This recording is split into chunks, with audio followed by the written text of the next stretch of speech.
朋友们好，欢迎来到文月的频道。老年人在退休以后，参加一些有意义的活动，不仅能够丰富自己的老年生活，还起到了锻炼身体、陶冶情操的作用，实在是一件一举两得的好事情。55岁的陶阿姨说，她在退休以后，在好姐妹们的带领下，参加了一个跳交谊舞的群体。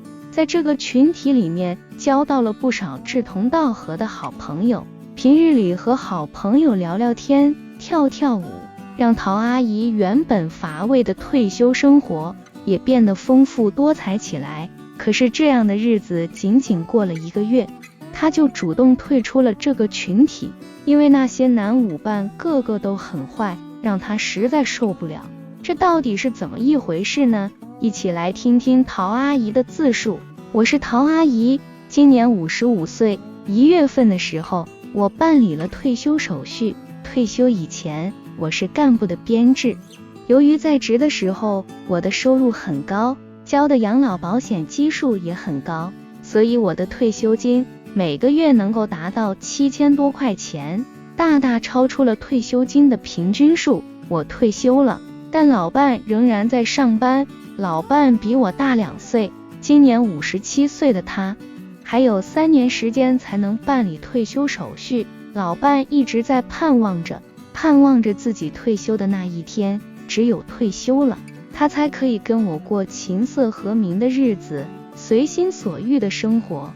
但是为了顺利的拿到退休金，老伴仍然在兢兢业业的工作着。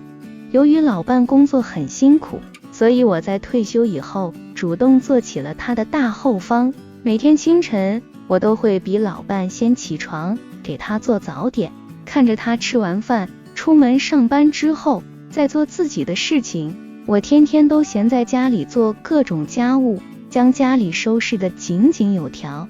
我原本以为退休后的我会安于家庭，享受居家的日子，可是当我真正过上躺平生活的时候，却意外地发现，这样的日子其实并不适合我。我是一个性格活泼的女性，喜欢与人交往，不喜欢过与世隔绝的生活。这种固步自封的退休生活根本不是我想要的。有一次，我和好姐妹杨阿姨通电话的时候，将心中的烦闷通通告诉了她。杨阿姨听了我的话，热心快肠地告诉我，如果我想丰富自己的生活，她可以将我拉到一个交谊舞群里。有了新朋友，我的生活就不会那么无聊。我问杨阿姨，这个跳交谊舞的群是干什么的？杨阿姨说，这个群里的人们每到工作日的时候，都会去公园里跳交谊舞。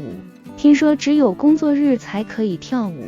我很好奇，追问道，为什么一定要在工作日里跳舞？周末的时候为什么不能跳舞呢？杨阿姨神秘地告诉我，你去了就明白了。第二天是周一，我在杨阿姨的带领下来到了公园的一角，在绿树的掩映下，有很多的男女正在翩翩起舞。他们虽然都是退休人士，但是他们的舞姿却是那么的娴熟和优美，让从未跳过交谊舞的我不禁自惭形秽。我拉了拉杨阿姨的衣角说，我还是走吧，我又不会跳舞，在这里只会遭人嫌弃。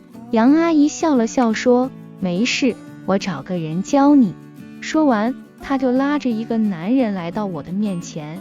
杨阿姨说，那人叫老李，他是这里的常客，舞跳得非常好，让他做我的老师最合适不过了。杨阿姨没有跟我商量，就拉了一个男人过来让他教我跳舞，让我很是难为情。我紧张地对老李说，我很笨，不敢耽误你的功夫。老李爽朗地说，我的功夫就是给你耽误的。老李的话让我感觉有暧昧的成分，于是越发的不知所措。杨阿姨看到我窘迫的模样，推了老李一把说，小姚可是良家妇女，你别乱开玩笑。老李连忙解释说，他说的都是玩笑话，让我不要当真。说完，他就拉着我汇入了跳舞的人群，一板一眼地教我跳舞。我见老李的脸上写满了真诚，对我的态度也是那样的有理有节，也就放下了戒心，专心致志地跟着他学习起来。老李教得不错，他深入浅出的教学方式让我很快掌握了交谊舞的精髓。没过多久，我就可以跟着老李的舞步翩翩起舞。见我学习的进展神速，老李一个劲地夸我，他说我是一个冰雪聪明的女人，能够做我的舞伴是他莫大的荣幸。老李特别会夸人，让我感觉到如沐春风般的温暖，对老李的好感倍增。快乐的时光总是过得很快，一转眼就到了中午休息的时间。看着渐渐散去的人群，我正准备跟老李告辞，他却笑着问我，一起去吃个午饭如何？吃完了饭我们再回到这里，下午我要教你跳一些高难度的动作。我想老李教我跳舞教的那么辛苦，我请他吃一顿饭也是理所应当。这样想着，我就跟着老李来到了一家餐馆，我们点了2菜1汤，简简单单的吃了午餐。用餐时，我冒昧地问老李，你的舞跳得那么好，为什么不带着夫人一起来跳舞呢？老李说，我老伴在儿子家里带孙子，只有周末的时候他才会回家跟我团聚。听了老李的话，我顿时领略了杨阿姨说只有工作日群友们才能跳交谊舞的真正含义。我想大概群友们都和老李这样，周末的时候要在家里陪伴另一半，所以才不能来公园跳交谊舞吧。我问老李，你一个人来公园里跳交谊舞，你老伴知道吗？老李说，他知道我每天来公园锻炼，却不知道我来这里是为了跳交谊舞。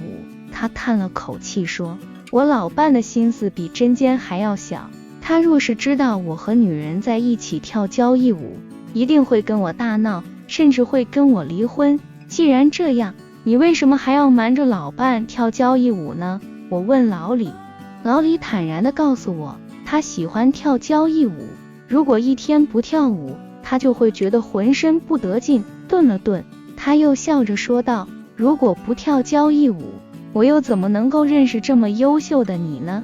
我知道老李喜欢开玩笑，也就没有往心里去。席间老李去了一趟洗手间，回来的时候他告诉我他把单给买了。我连忙要掏钱给老李说，这顿饭应该由我请才对，你教我跳交谊舞那么辛苦，怎么能让你买单呢？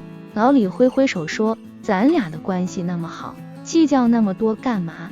下次吃饭的时候你请我不就好了吗？后来我在老李的盛邀之下，又跟他吃了几次饭，每次他都趁我不备，悄悄地把单给买了，让我很是无奈。我发现自从老李请我吃了几顿饭之后，跳舞时他的身子就贴得我越来越紧，他的手臂将我紧紧地抱着，两个人之间连一张纸都塞不进去，这样的距离完全超出了跳交谊舞的正常距离，让我感觉耳热心跳。我让老李不要这样，别人看见不好。老李却说，来这里跳舞的人都是情人关系，人家才懒得看我们。我很诧异，就问老李，杨阿姨也经常来这里跳舞，难道她也有情人吗？老李笑了笑，直言不讳地回答，在我之前，杨阿姨一直就是她的情人，只是最近她攀上了高枝，于是就以1000块钱的价格将我介绍给了她。我万万没有想到，杨阿姨居然是这样的人。我推开了老李，说，我和老伴的感情好着呢，我才不会做你的情人。老李见我翻脸，不禁恼羞成怒，说他为了我花了那么多的钱，如果我不做他的情人，就要赔偿他的损失。我将老李请客吃饭的钱全都退给了他，才得以脱身。临走之前，老李告诉我，他要让杨阿姨退他1000块钱，既然没有得到我，杨阿姨就不能赚这个钱。我说那是你们之间的事情，和我没有任何关系。说完我就走了。回到家里，我第一时间将杨阿姨的联系方式拉黑，心想这样的朋友不要也罢。和老李闹翻后，我再也没有好意思去公园里跳舞。虽然没有跳舞，但我的心里却总是痒痒的。自从我学会了跳交谊舞之后，就再也忘不掉翩翩起舞的轻快感受，很想像原来那样，随着音乐让自己的身体飞扬。有一次我去超市买菜的时候，看到一座街心公园里有很多的中老年人聚在那里跳交谊舞，我忍不住驻足观看，那激动人心的舞曲让我的身体也不由自主地荡漾起来。一位60岁左右的男人朝着我走了过来，他自我介绍道，他姓王，是这里的常客，希望能与我共舞。我见老王长着一副憨厚老实的模样，加上自己确实很想跳舞，于是就接受了老王的邀请，和他共舞起来。自从我和老王共舞一曲之后，我就再也欲罢不能。老王的舞技比老李还要好，并且老王从来不跟我说暧昧的话，也没有任何暧昧的动作。我据此判断，老王之所以跳交谊舞，并不是为了找情人，而是真正的喜欢跳舞。自从我认定老王是一个好男人之后，就频繁的去街心公园和他共舞。为了不欠老王的人情，我请他吃了几顿饭，每次都是我买单。只有这样，和老王跳交谊舞的时候，我的心里才会感到坦然。我以为老王接受了我的请客，就不会往男女关系方面想。让我万万没有想到的是，他居然是一个空手套白狼的色鬼，连老李都不如。过了没几天，老王的狐狸尾巴就露了出来。